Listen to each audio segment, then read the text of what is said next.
I've been married to Clarissa for nearly 5 years. I'm a financial analyst and Clarissa is a homemaker and stay-at-home mother for our daughter, 3 female. My father, he'd be 63 if he were still living, passed away rather young after a lengthy illness while I was still in college, which I finished up just before my marriage. My father left a significant inheritance for my sister and my mom, but only left me with a few personal items. His watch, his old easy chair, etc., and not money. He talked to me about inheritance shortly before his death and asked me if I needed money, and I told him I'd be fine and could take care of myself, and that he should focus his money on his wife and daughter if it would ease his anxiety. My mother and sister are aware of my abstaining from father's money. My mom has never worked a job outside of home, so the trust fund left to her by my father has been her sole source of income. My sister used much of her inheritance to pay for her college debt, but she tells me she still has a considerable amount left. I met Clarissa at college. Although she is 6 years older than me, we were both juniors in terms of credits completed. Clarissa was putting herself through college like me. She had worked as an exotic dancer from ages 18 to 24 and earned a degree in early childhood education with the proceeds. Despite the stereotypes many might attribute to strippers, Clarissa wasn't an addict, a tramp, or crazy, or a nympho, or anything like that. She was just earning money to achieve an educational goal. My mother, however, didn't like Clarissa from the start and has always sought to cause friction between us. She fails every time. First, my mom disapproved of Clarissa because she was a dancer. Clarissa was honest with my mom and told her what she used to do for work. Then, because she was supposedly too old for me. Then, she would never make a good wife. Then, she would cheat on me. Then, she would be an addict. Then, she would our children. On and on and on. My mother showed just how much she disapproved of Clarissa by refusing to attend our wedding. My sister and her soon-to-be husband happily attended, however. All this behavior by my mother, of course, has had a horrible impact on Clarissa's self-esteem. We were both hurt when we received congratulations, gifts, cards, money, from even far distant relatives and friends, but not so much as a phone call from Mom when our daughter was born. Since then, my mom has seen our daughter, but is cold to her. The last time my mom saw Clarissa's and my daughter in person, our child was only a baby, so our daughter doesn't know her grandma. I've gone extremely low contact with my mom, mostly because of her garbage human behavior to my wife, but also because she is always a toxic, negative person who drags me down. Throughout our relationship, Clarissa has always proven to be kind, faithful, happy, considerate, loving, a great wife and mother. A sad thing for her is that her own parents practically disowned her for stripping, so the fact that my mom rejects her too makes her feel really bad. Well, my sister's upcoming marriage was going to be one of those dreaded occasions where I'd have to see my mom. But, as it turns out, my mom is campaigning very heavily to have my sister disinvite my wife while still inviting me. Well, my natural reaction was that if my wife was not invited, all of you can duck yourselves. But I hate how hurt and excluded it made my wife. My wife and sister have hung out numerous times in the past, and they get along fine, and are friends. However, my mom is blackmailing my sister because my mom is bankrolling half of my sister's wedding costs with my father's money. My sister's savings, she tells me, have already been combined with her future husband's as down payment for their house. We all live in Kentucky, if you're wondering. The other half of the wedding was supposed to have been funded by a combination of other relatives on both sides of the combined family, including myself. Though everyone in our family knows I'm financially well off, and I had earlier promised a sizable chunk of money toward the wedding cost. Neighborhood of $15,000. Our other relatives are good, hardworking people, but do not have the kind of money I do. Most are contributing $100, some $500, etc., and they had to scrimp for that. What's with the big wedding then? Why do they need to have it? Well, it's not only my sister's wedding, but also something of a family reunion where many people are coming from out of state to see us for the first time face-to-face in many years. Before my mom's sudden threat that she would pull away her entire contribution to the wedding if my wife was there, I was really excited about contributing. My sister and her husband are furious that my mom wants my wife to be excluded, and my sister and her new husband both said they would gladly scale down their wedding so that they wouldn't need my mom's money, and my wife could be included. However, this was literally months after invitations were mailed out and RSVPs sent, deposits paid. I have no doubt that my mom is drama queen enough to be 100% serious in her threat to utterly ruin my sister's wedding, just despite my wife. My sister is thinking of going the no-contact route with my mom as well. However, we both know that many of our relatives have a different knowledge of our mother than we do.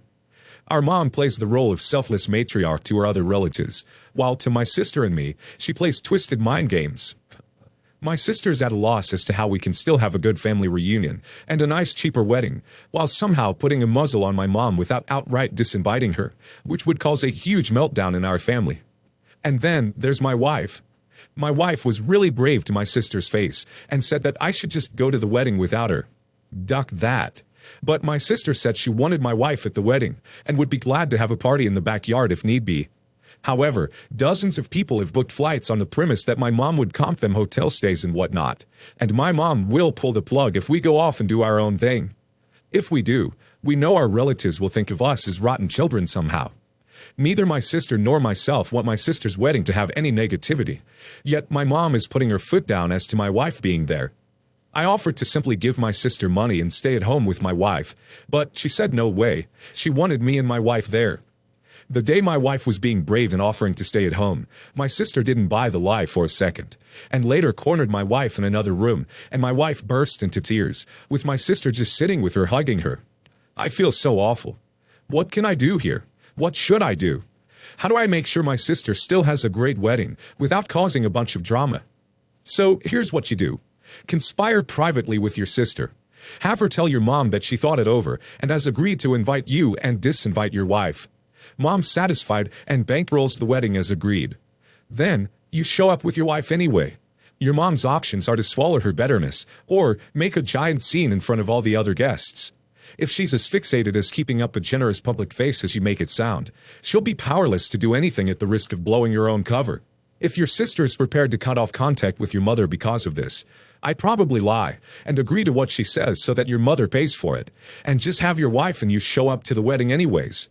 And if I were super petty, I'd probably hire some security and not let the mother in the wedding when it happens. But that may just be too petty. I would say let your mom absolutely destroy her own social circle. But that's just me.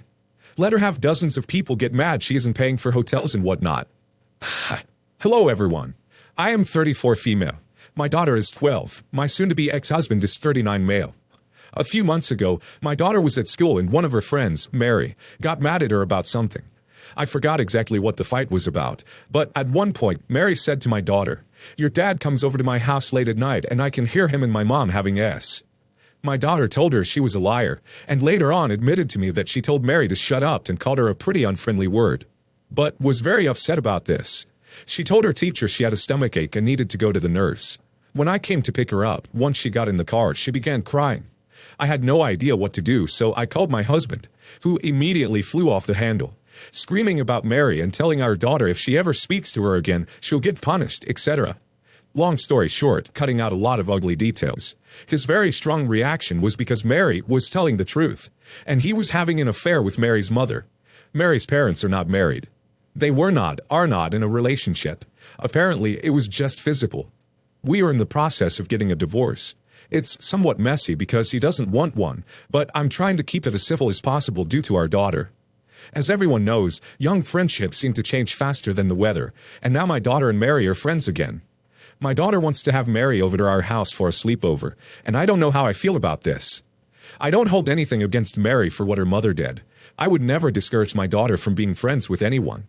But having Mary sleep over our house is just something I'm not comfortable with, though I don't entirely understand why, or if I'm being reasonable or not, which is why I'm posting here, looking for some outside or inside. Thank you. Okay, I can't believe I haven't seen a comment about this yet, but they were having an affair while the kid was not only there, but loud enough to hear it. I hate your husband and this woman so much. Someone else suggested you plan this with the kid's dad, because you can't let this ruin your daughter's friendships. But understandably, you don't want to deal with her mom at all.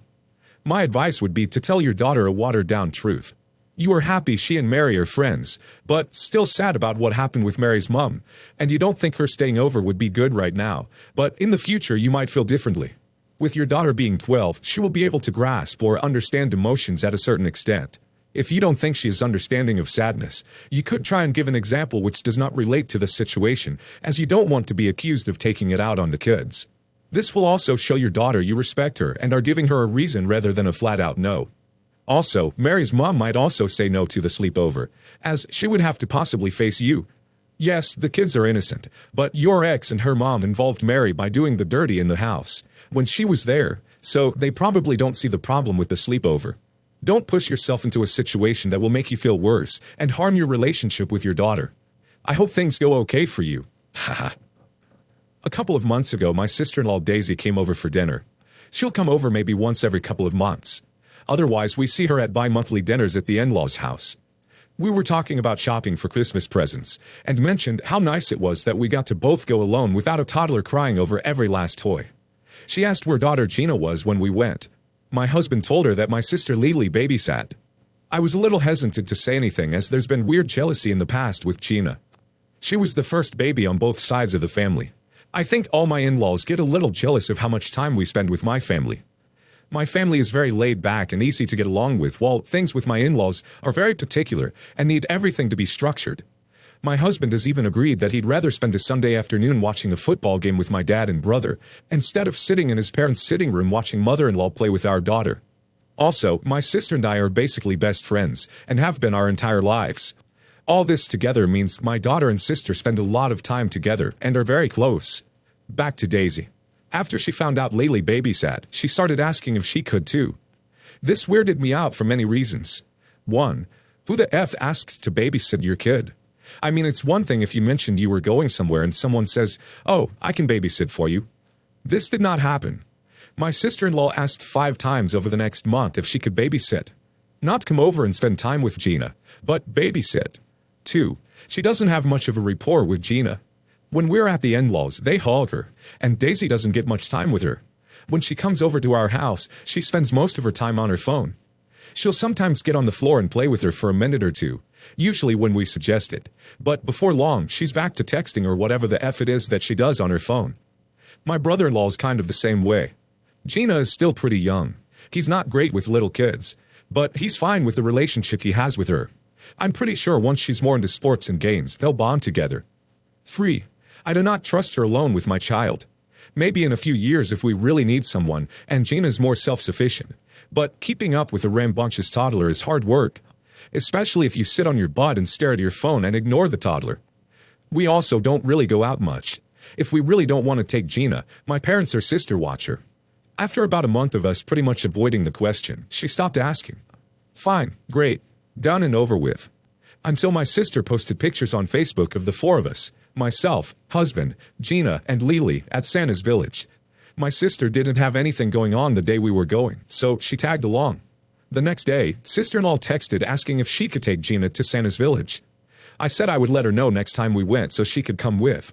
She said I could take her next weekend. You guys don't have to come. I ignored it and just said, we'll let you know.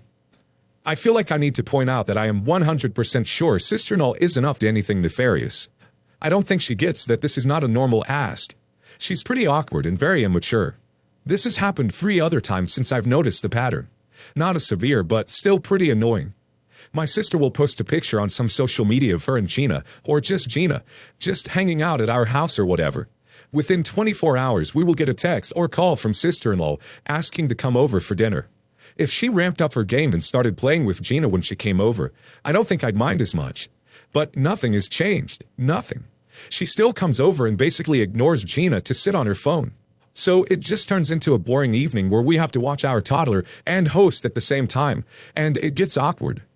I've always vowed that I wouldn't let my feelings about my in-laws get in the way of their relationship with my daughter. They're not bad people. They're just weird. And I don't plan on turning sister-in-law away when she asked to come over. It's just so annoying. What really got me here to ask for advice is my sister.